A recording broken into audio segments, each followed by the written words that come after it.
In the Fox 7 Care Force, we're looking at veterans in the workforce. Are they thriving, and what do they need? According to the University of Phoenix, 44% of vets do not see a clear path to career advancement, and 47% have no kind of mentor. We talked about that with Trevor Bogan of the Top Employers Institute. Trevor, thanks for joining us. Thank you for having me, Mike. Let's begin with the big picture on veteran employment in this country. Are veterans doing well, not well? What's the situation?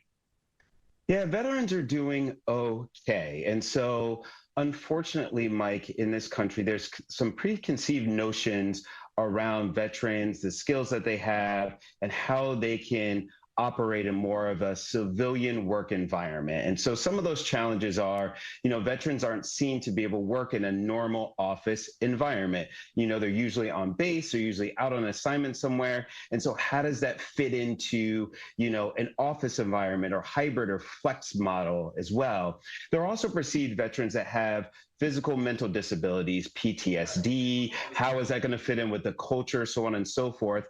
And then, Mike, 61% of veterans don't have a degree. And still there's that old school notion that, every opportunity out there requires at least a bachelor's degree or associate's degree to be successful. So there's some challenges, but veterans have some great skill sets that they can bring to organizations. So it's really just making sure that they can highlight those. What are the challenges that need to be met, and how are those going to be achieved?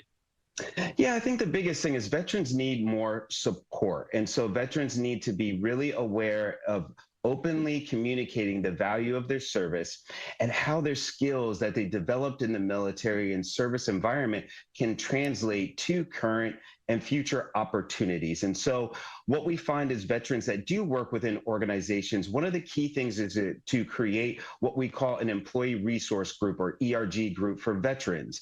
And a lot of organizations have them for different genders and race and LGBTQ, but veterans are a part of that diverse group, right? So they have a voice that needs to be heard. They have some ideas. They need to be understood within the organizations, and that'll help recruiters and internal talent acquisitions teams understand where veterans come from and understands how their skills can really align to a lot of the open opportunities right now.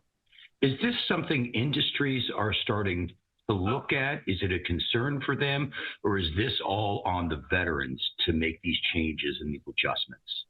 Well, organizations need to look at it as well. And so one of the things is what they need to look at is broadening their horizons when they're looking at the candidate pool, because candidate pools are very tight right now. And so you have industries that are very popular and a ton of openings, and those things are really in the healthcare industry. So you have post-service managers, physician assistants, nursing, cybersecurity is really popular right now, construction, biotechnology, and a lot of veterans can fit in those roles very well with the skills that they have.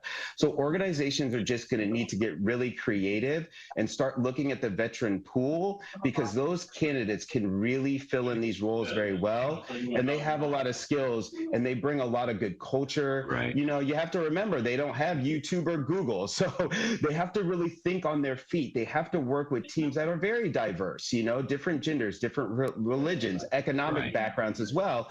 And so that can fit in really well with a lot of cultures when organizations are looking at that piece. Okay. All right. Terrific. It continues to be a challenge, and hopefully it'll continue to be addressed. We are out of time. Trevor Bogan, thank you very much for your expertise on this issue. We appreciate it. Yeah, thank you, Mike.